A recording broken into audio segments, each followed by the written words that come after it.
All right, you ready for this? Ready.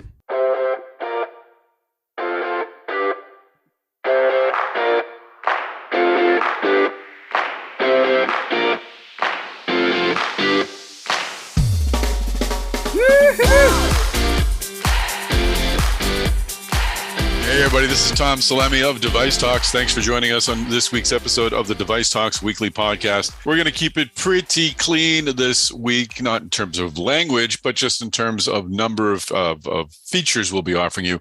Chris Newmarker has the week off. We've got a short week here at DeviceTalks. Thank you to our veterans for their service, and we hope you had a good Veterans Day. So we will be running an interview that I did with Keith Grossman, who, needless to say, is one of the more successful CEOs in medtech. He's currently the CEO of Nevro. Previously, he was a CEO of Thoratec before its sale to St. Jude. He was the CEO of Conceptus before its sale to Bayer. He's been with TPG, the private equity group. And as we'll talk about in this interview, he was previously, before all of that, the CEO of Thoratec. And there's an interesting story as to how he sort of came to be involved in that company again. He's on the board of Intuitive, and he's the chairman of Outset Medical, the vice chair of Alcon. So Keith Grossman is a true medtech leader, and really did enjoy connecting with him and hearing about his journey. We'll also talk about Nevro's spinal cord stimulation platform, the advances it's made in the space, the use of its data that it's collected over the years, and how it's helped people manage their pain and find pain relief. So important company, important product, and really great conversation with Keith Grossman. Before we begin that conversation, though, I'd like to let you know that I'm working on the agenda for DeviceTalks Boston, which is happening on May 10th and 11th. We're going to begin collecting some proposals for presentations for DeviceTalks Boston. So keep an eye out for that. You can also go to devicetalks.com. Check there and let us know how you'd like to be part of the discussion. Once again, that's happening May 10th and 11th at the Boston Convention and Exhibition Center. DeviceTalks Boston will be co-located with our Healthcare Robotics Engineering Forum and our Robot Expo. It's our biggest meeting of the year and will be a great time. So we'll be opening for registration in January. And certainly you'll hear about that right here on this here podcast. So without any further delay, I'd like to get this podcast episode rolling. First, though, I'd like to bring in our sponsor, Pulse Technologies. I'm speaking with Steve Trenter. He is Global Director of Marketing and Sales at Pulse Technologies. Steve, tell me about Pulse Technologies. Hey, Tom. Well, Pulse is a contract manufacturer catering to the medical device industry, and we're located just north of Philadelphia in Pennsylvania, and we employ about 250 people. Most people know of Pulse as a supplier of micro-machined components and assemblies. In other words, small parts or parts with intricate features and high tolerances. As far as market segments are concerned, core focuses of Pulse are specifically devices in the cardiac space as well as the neurospace. That's terrific. We'll hear more from Steve Trenter and Pulse Technologies a little later in the podcast. If you want to find that information out right now, go to pulsetechnologies.com. Well, Keith Grossman, welcome to the podcast. Thanks, Tom. Appreciate your having me.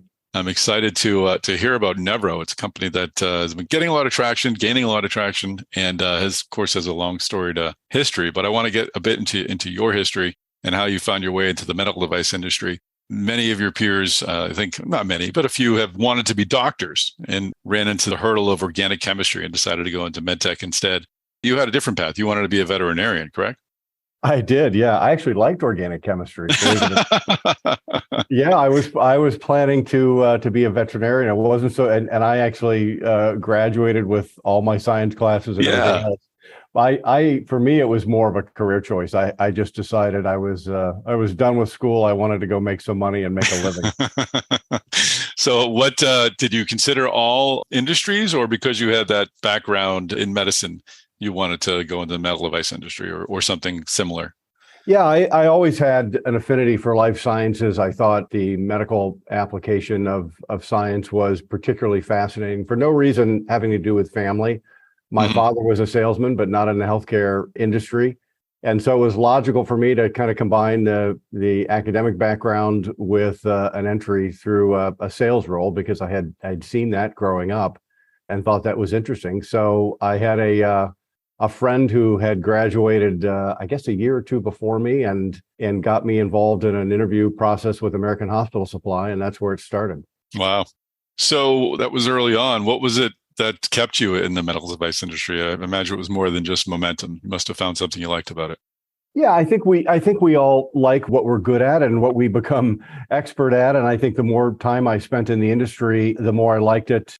You start to have informed instincts about a business, the more time you spend in it. And that's in and of itself rewarding and makes you better at what you do. So I think there is something to that momentum, but it's also rewarding. I watched my father for years growing up in sales positions in heavy industry. And while I always had high regard for what he did, I could never quite find that affinity for, corrugated boxes and chemical reagents and all the different things he sold to heavy industry. So I loved being part of the industry and feeling like you could do the things you wanted to do personally, but still have some positive impact.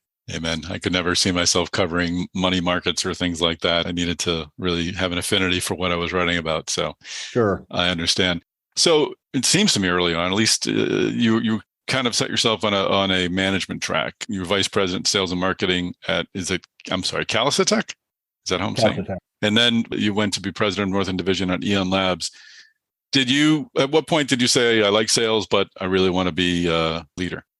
I think that happened at American Hospital Supply. American, for those of your listeners who are old enough to really remember, American was a great company and a great place to start a career. And they had a habit of hiring a lot of their talent right off campus, and they identified their talent very early. And they basically put you on a fast track until you stopped performing. And it was sort of up or out for that category of people that they hired.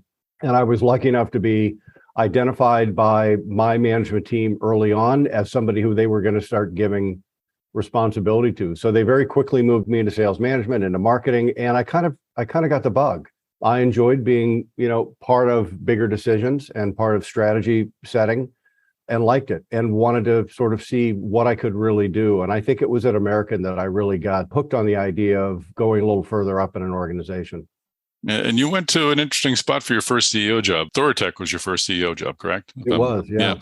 Well, that's the heart pump. It's a bold product. How did that opportunity become available to you? It seems like a really, it's a challenge for a first-time CEO to take over a company like that, I would think. It was. I've often told people, I think I got that job because I was the only one who would take it. That works too.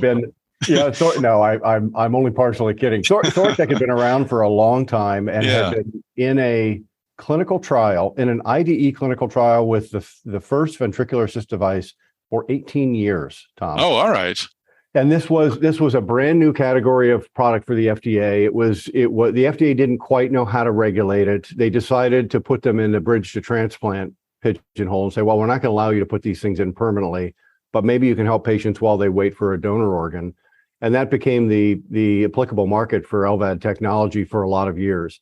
Thoratec was one of two companies that really created that market. The other one was Thermo Cardio Systems. And these were first generation products.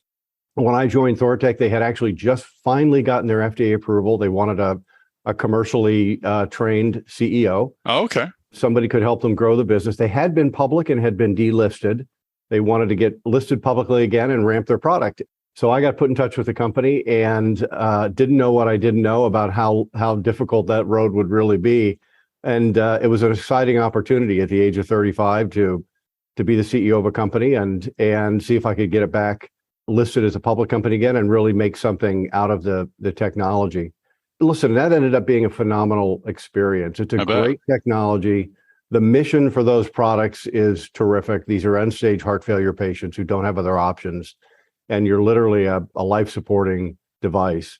We ended up merging the company with Thermo Cardio Systems, our competitor, and picking up what became the HeartMate 2 and the HeartMate 3 technologies that now comprise the majority of Abbott's heart failure business. It was just a terrific run. I ran Thoratec for about 10 years, and as you know, I went back to run it a second time about 9 years later. Yeah. And we sold the business to St. Jude. All right. Well, my ignorance is on display there. For some reason, I thought it was an earlier stage company than that. So you were coming in as a commercial sales leader, but at that point, was it fixed or did it still need some fixing? Well, it still needs some fixing. At the time they received the FDA approval, they, as I said, they had been delisted as a public company. There's that. Yeah. We had about $1 million in cash, so we needed to raise some cash, and we had about 35 employees, and we didn't have a commercial organization at all. So it needed some fixing. Yeah, so it needed some fixing, but that's what an 18-year clinical trial will do to a company.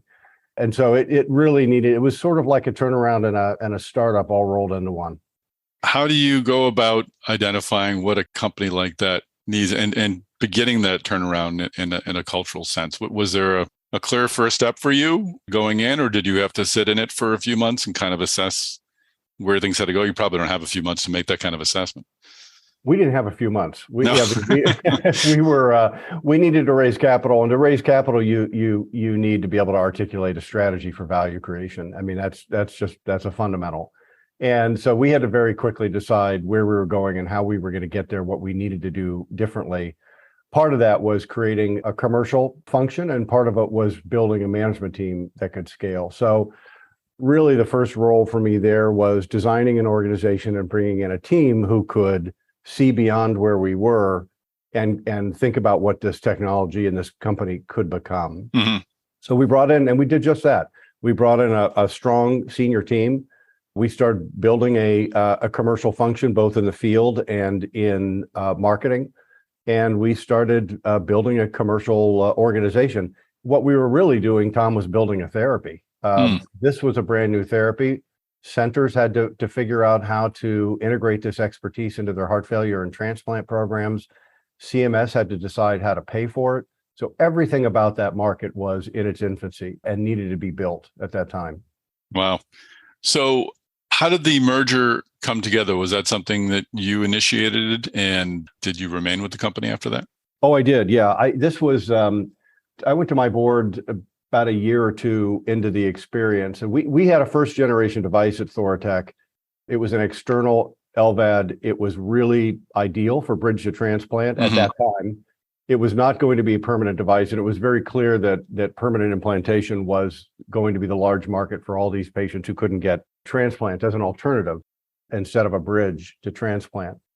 And we needed different technology. We just needed to do something else. My note to the board basically was, we need to figure out a next act. We either have to be part of a larger company, or we've got to acquire some other technology, but what we have now isn't going to get us there. So we started a process that took us a year or two, and we identified a merger with Thermo Cardio Systems as being the most likely value creating opportunity and way to really develop the market where it needed to be. So we put that together. It was actually a reverse merger. They bought us on paper because they were a little bit bigger. Okay. We put the two companies together. The Thoratec management team ran the company. It was mostly the Thoratec board that governed the new company.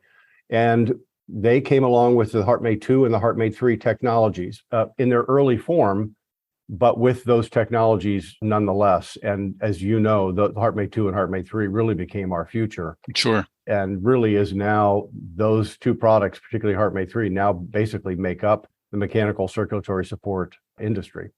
Amazing. I think there's an old saying that your first-time CEOs aren't really given the opportunities that the choice companies. They usually have to take a job with some dog that might have some fleas. But this was an enormous challenge for you. I wonder how many of your network of people you talked to, of your mentors, what percentage of them told you not to take the job? Was it a high percentage? We'll take a quick break from this podcast to bring in our sponsor, Pulse Technologies. Once again, I'm speaking with Steve Trinter. He is Global Director of Marketing and Sales at Pulse Technologies. Steve, we're talking a lot about the neurospace today. Tell us, what does Pulse Technologies offer up in the neurospace? Yes, we are presently quite active in working with neuro companies, specifically in the area of neuromodulation, through providing surface enhancement capability for their implantable electrodes through two primary means. One is an additive technology utilizing PVD coating technology that we have, such as titanium nitride coatings or iridium oxide coatings. We also have a femtosecond laser-based technology that is proprietary to Pulse called HSR, hierarchical surface restructuring. And both of these technologies are intended to increase the surface area dramatically of these implantable electrodes, and as a result have a very tunable and positive impact on both stimulation and sensing. And finally, Steve, all suppliers have had to wrestle with supply chain concerns, problems brought on by COVID. How has Pulse Technologies weathered these storms? We've done a good job of keeping ahead of these issues and concerns and addressing them. For example, as it relates to raw material and lead times, we've been very aggressive in reaching out to our suppliers, locking down raw material with extended buys, often extending out, a year and a half to 2 years, locking down this material at today's dollars just to try to get ahead of any inflationary effects that could be detrimental to our costing. Purchasing equipment, additional equipment, just to give us added manufacturing capability, allowing us to have more jobs running on the floor and just greater flexibility related to that. Overhiring, just making sure that we aren't restrained from a human capital perspective, having extra bodies and people on the floor, and all of these things together allow us to be effective and avoid any line down situations, stockouts as it relates to our customers, and also have added capacity to allow for additional growth from our customer base. That's great. Thanks, Pulse Technologies, for sponsoring this podcast. If you'd like to find out more information about the company, go to its website, pulsetechnologies.com. But this was an enormous challenge for you. I wonder how many of your network of people you talked to, of your mentors, what percentage of them told you not to take the job? Was it a high percentage? I don't know that anyone said not to take the job. Okay. I think they said, look, these are the risks and these are the likely struggles that you're going to have. So I think I went into it clear-eyed from that standpoint. I think that, you don't really know what you don't know as a first-time CEO. Sure. You come into it, and no matter how much experience you have, you try to map what you've done to that particular role. And in retrospect, later, you always realize how difficult that is to do. But certainly at that early stage of my career, there was a lot more things on that list of things I didn't know.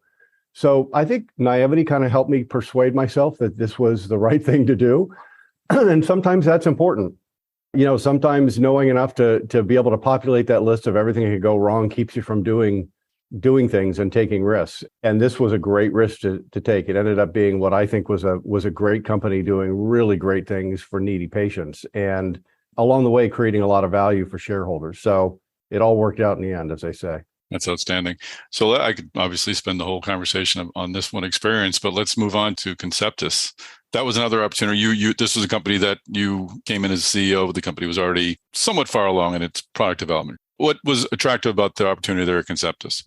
So the context is kind of important. I had after 10 years of running Thoratec and still being midway through my career, I told the board I needed to do something else, but wanted to stay involved. So I stayed on the board of Thoratec. I spent some time in venture capital at TPG, really missed the operating environment. And I had the opportunity to come in and lead Conceptus. I knew a couple of members of the board there, and Conceptus was already public.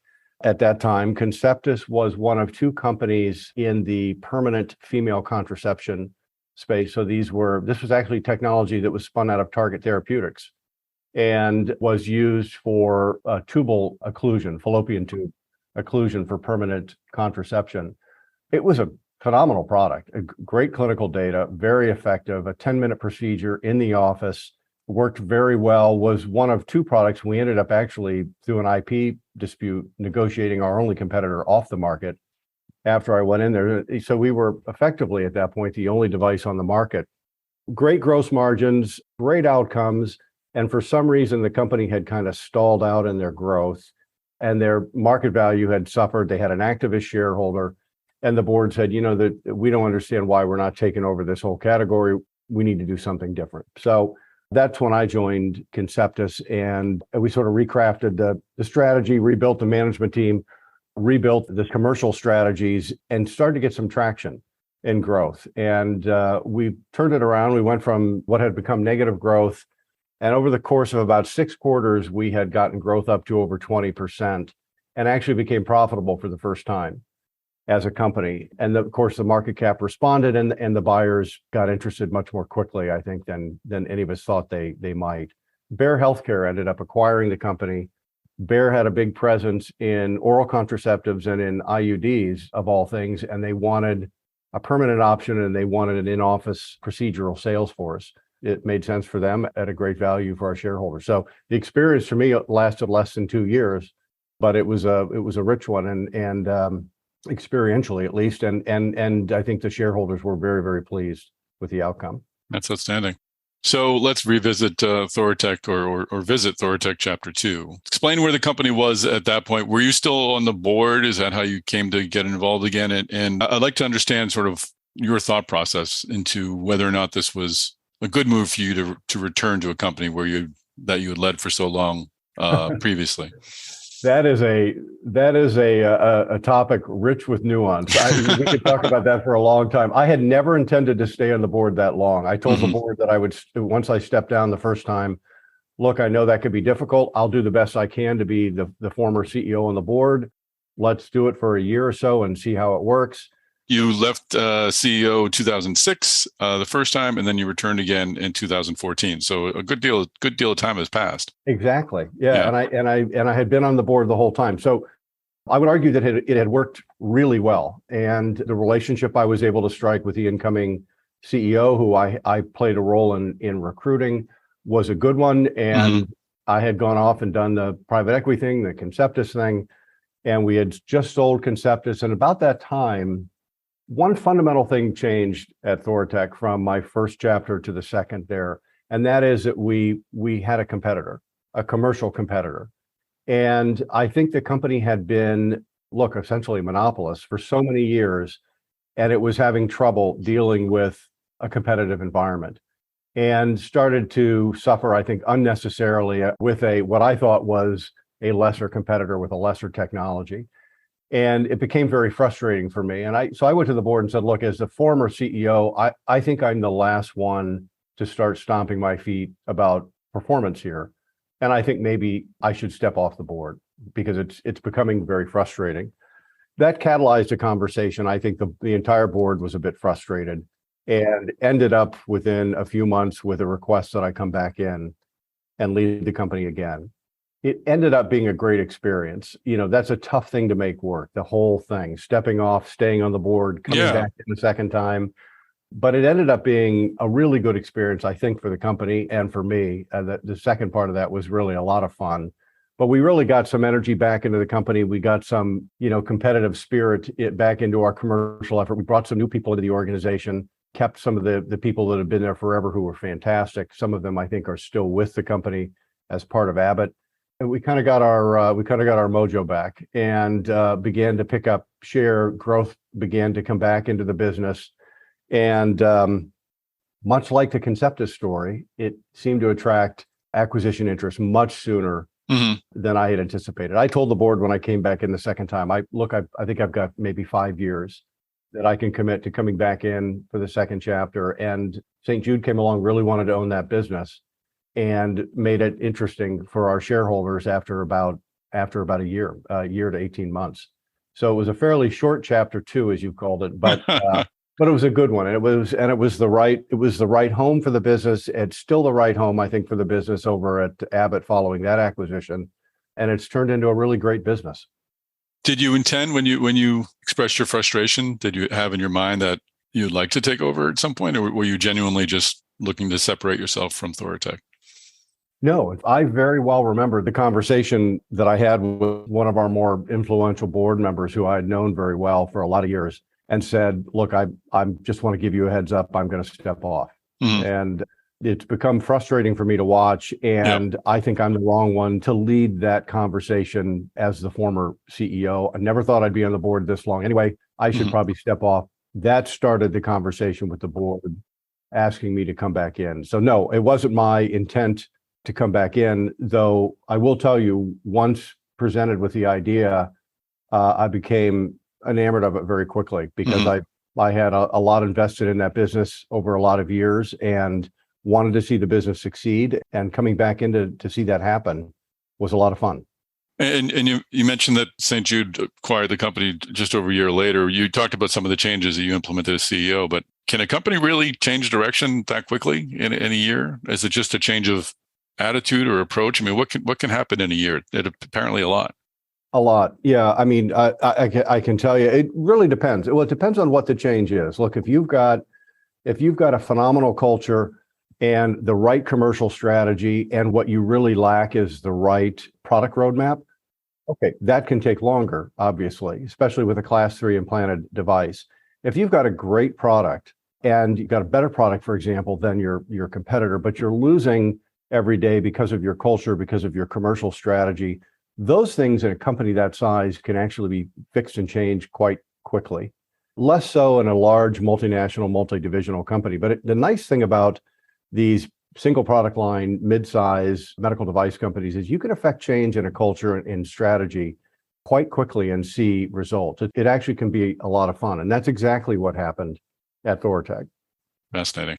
So let's fast forward 4 years to 2019. I don't know if there was anything going on between the time you left Thoratec in 2015 and joining Nevro in March of 2019. Did you just finally get to kick back a little bit, or did I miss a sale of a company in those 4 years? No, not as a CEO. I was mostly doing a lot of board work. I was on 5 boards, I think, when the Nevro thing came along. I had been on the board of Zeltiq, which that's right, which sold to Allergan, and that was a great little company and a great sale. But no, I was actually just active with a board portfolio, and I knew some of the board members at Nevro. In fact, I knew some of the senior team who were former Thor executives over here. And not unlike, I think, the Conceptus and Thoratec situations, the board had decided they needed to change a direction. And the company had a great product, had gotten in a little bit of trouble from a growth strategy standpoint, a little bit of trouble with shareholders.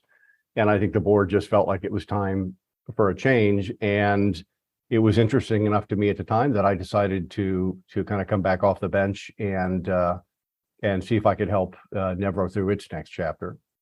Could you just give us a minute, an overview of Nevro, what it is that Nevro does, and how does it distinguish itself from competitors? Because it is a competitive field. It's a very competitive field. Nevro entered a field that had been around for a long time, the spinal cord stimulation field for pain. And it's literally a decades-old technology and therapy for lower back and leg pain patients. And for many, many years, it was 3 companies doing almost exactly the same thing, using low-frequency spinal cord stimulation with an implanted IPG and using something called the paresthesia response, which is a tingling sensation mapped to the area of pain that the patient was suffering from by moving electrodes around to the right position in the epidural space of the spine.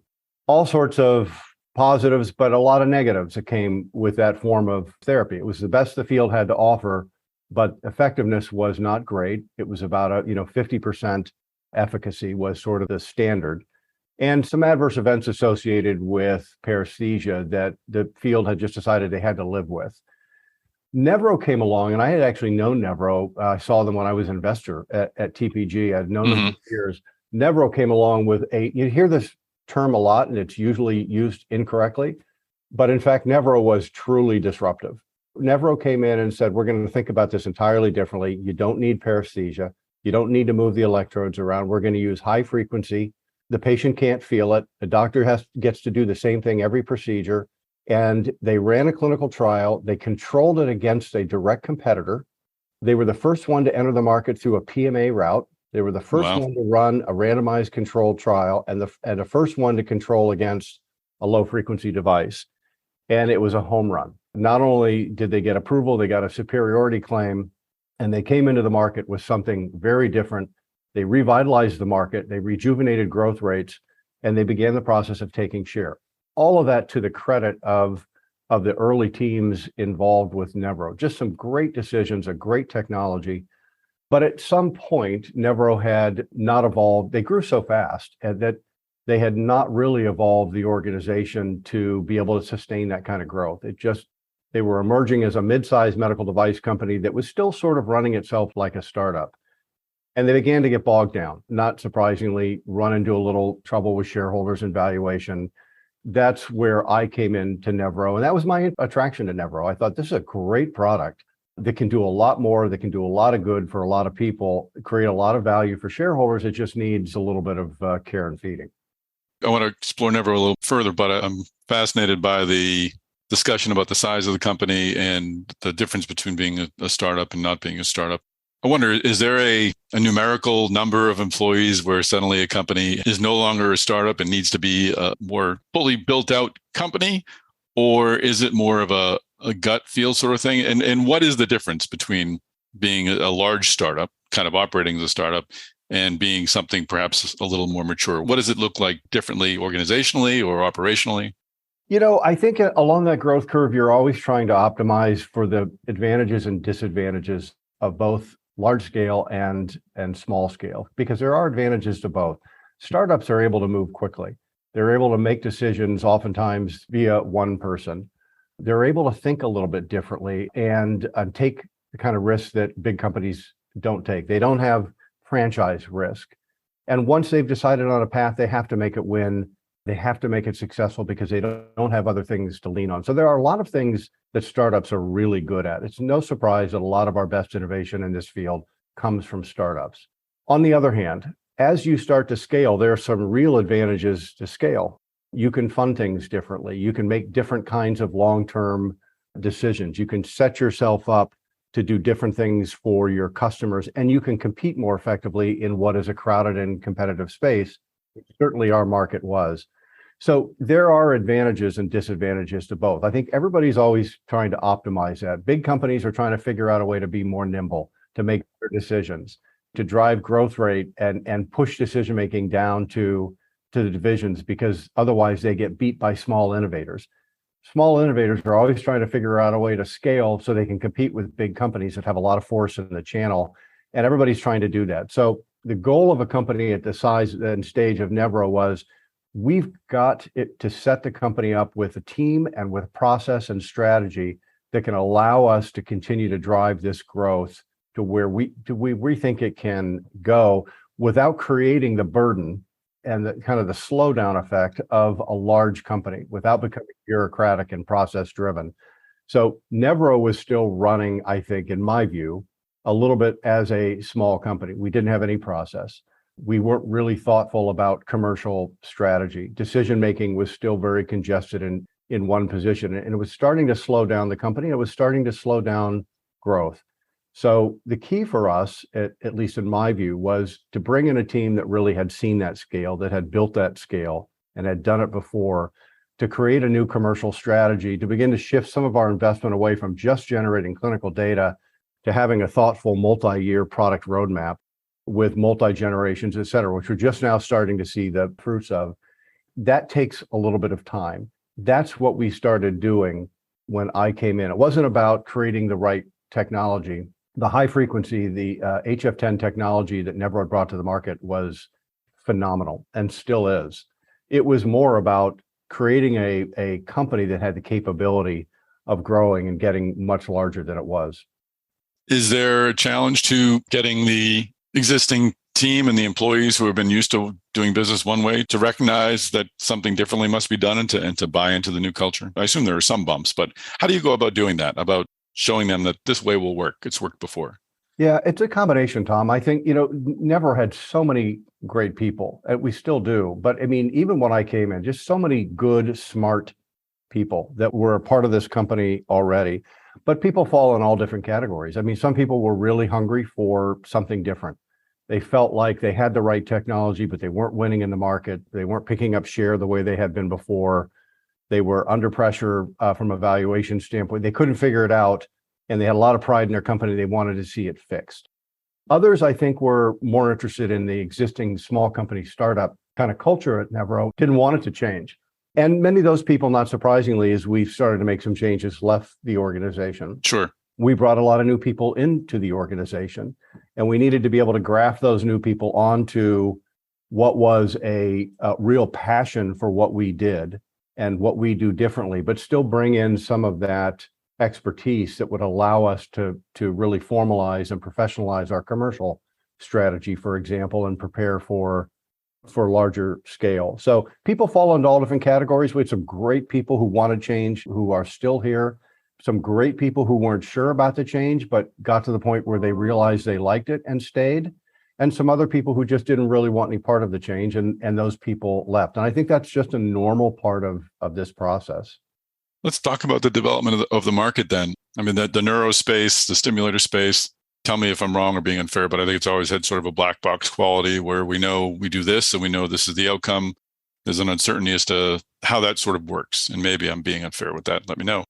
Nevro has a lot of data, has really kind of pushed forth providing the proof that this works and how it works. But is there a difference from the neurostim space than in a heart pump or birth control where you sort of understand the physicality of how a device works? Or is it all sort of the same? No, there are a lot of differences. Of course, Yeah. a lot of commonalities. I think it's an interesting question because we're a neuromodulation company. If by dint of our technology and our innovation and kind of how we got here, that was our core expertise initially. What we really are now, and like all commercial companies, you eventually become defined by your customer and your patient, Mm-hmm. and less by your technology. So what we've really become is a pain company. Now we have a neuromodulation technology, and we have, I would say, our expertise is second to none in neuromodulation and specifically spinal cord stimulation. But we really have evolved as a pain company. That is what we do. We treat chronic pain patients. We help the pain and neurosurgery community treat these patients, whether they're neuropathic pain from diabetes or chronic lower back and leg pain. That's who we've really become. And it's less about being a quote unquote neuromod company and more, I think, at this point about being a pain company.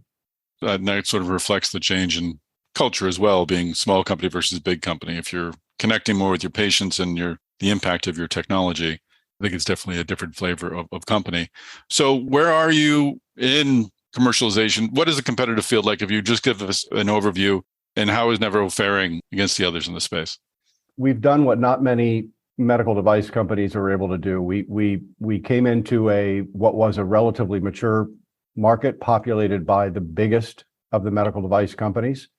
And we not only survived, we not only got well past 100 million in revenue, but we're up to now close to 20% market share and continuing to grow. So, I think it's hard to come into a market like this. And regardless of your technology, we've got really big, very strong and good competitors, and they don't give away share easily.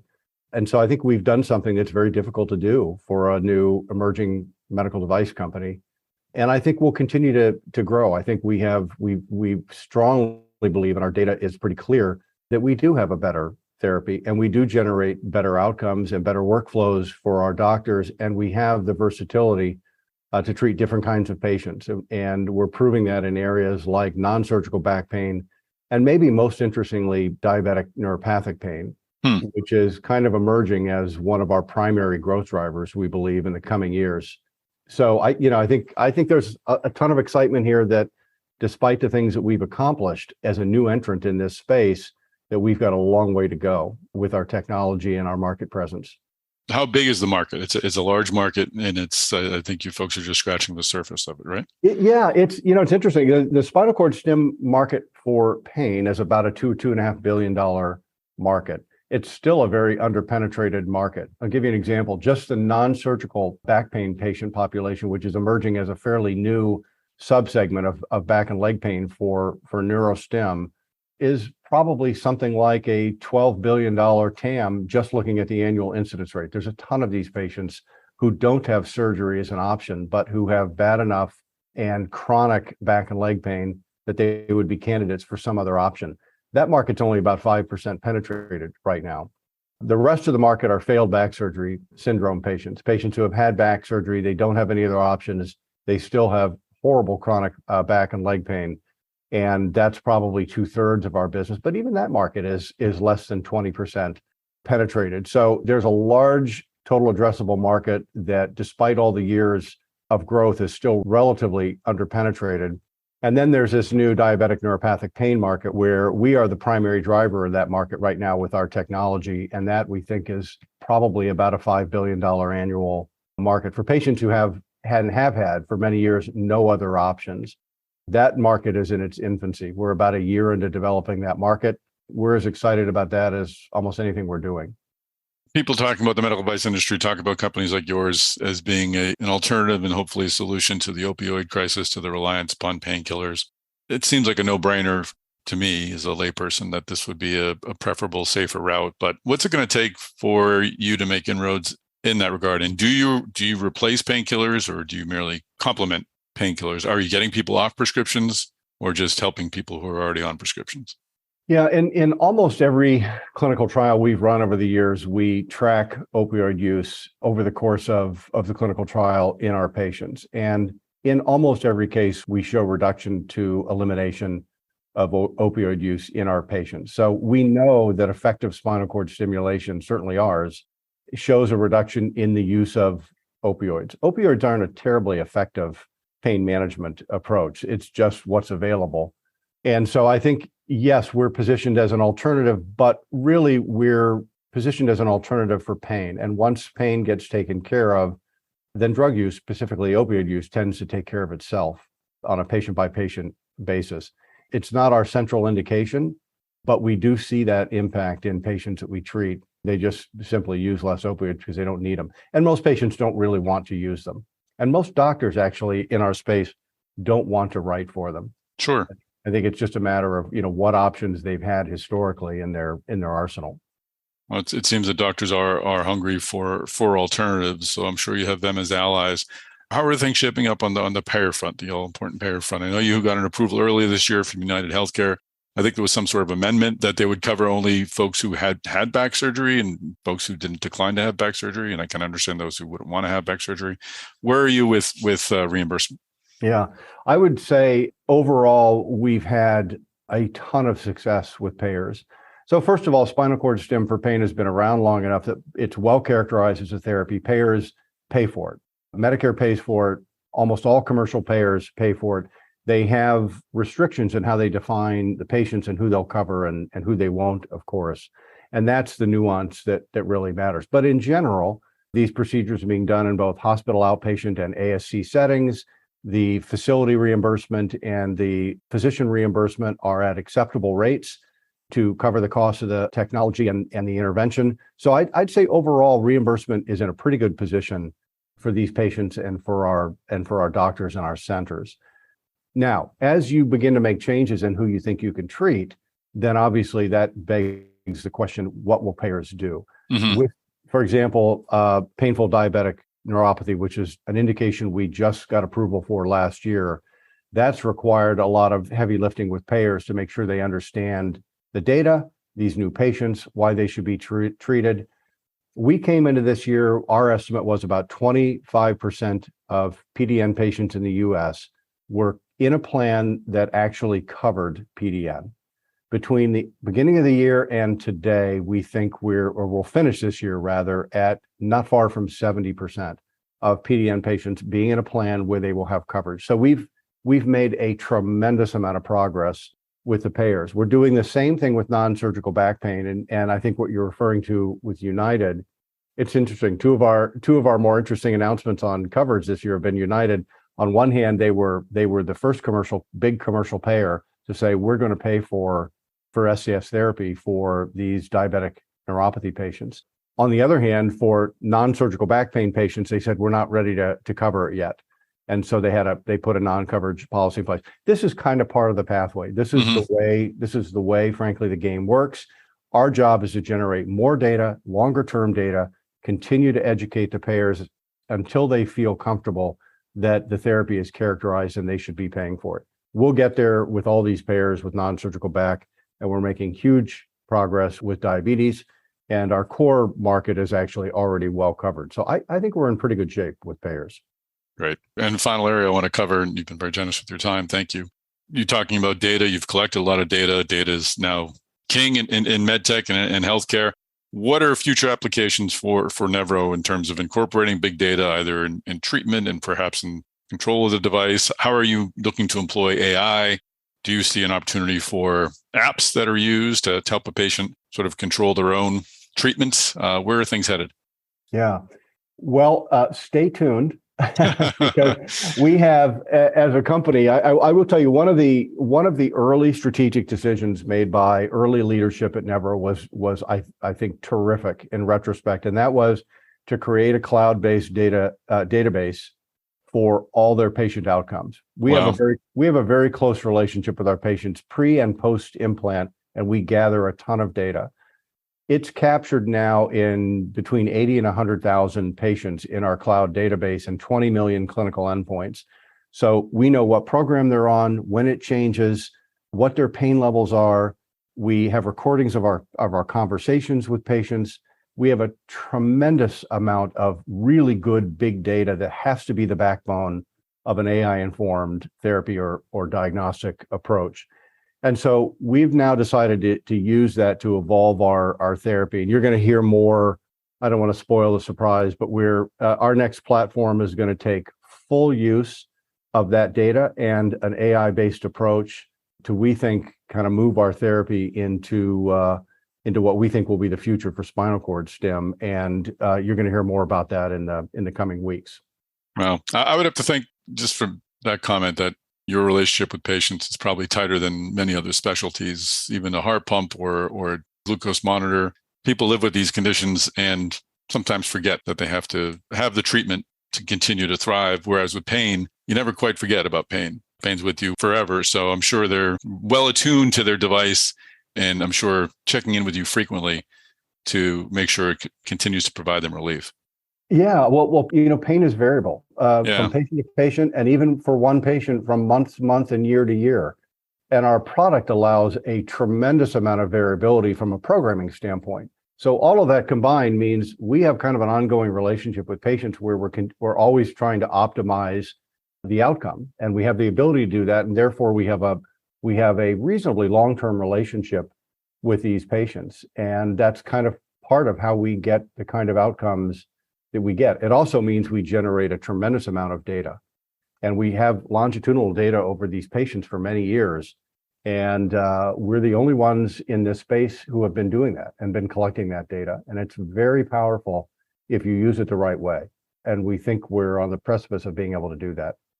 Well, this has been a great walk through your life. I appreciate your taking the time to visit every stop. Thank you, Keith Grossman, for joining us on the podcast. All right. Thanks a bunch, Tom. Nice talking to you.